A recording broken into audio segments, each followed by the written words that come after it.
Europe Matin.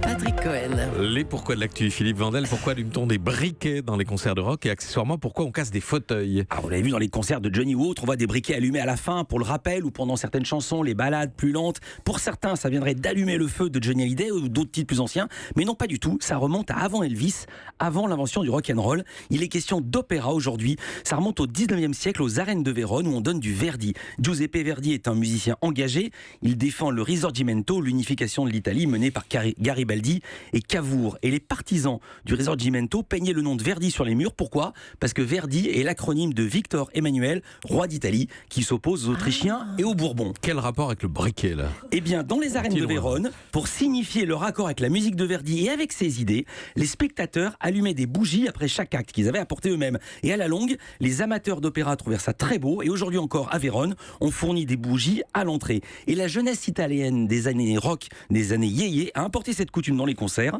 qui s'est transmise dans le monde entier. Pas avec une bougie, mais avec un briquet, plus commun dans les années 60, vous en doutez. Et maintenant, c'est avec le portable. Le portable. Vous parliez aussi de fauteuils. Oui, on a tous vu les images des premiers concerts de Johnny, elles sont passées hier, où les fans cassaient des fauteuils. Eh bien, ça vient aussi des arènes de Vérone, qui datent de l'Empire romain. Elles sont en pierre, il faut un coussin pour être bien installé. Et dans la fosse orchestre, le parterre, les riches spectateurs étaient assis sur des chaises. Ils avaient droit aussi à un supplément de coussin. Ce sont les places les plus prisées par l'aristocratie, qui ont désaccord, elle, avec les idées de Verdi, et aussi sa musique. Et en signe de protestation, ils balançaient les coussins. Et c'est parti de là, la jeunesse rock, faute de coussins, va casser les fauteuils, comme chez Johnny. Encore aujourd'hui, dans les arènes de Vérone, on loue des coussins pour 3 € et le règlement stipule qu'il est interdit de jeter les coussins. Incroyable. Moralité, quand on a peur, on Verdi. Et quand on se sent mal, on jaunit.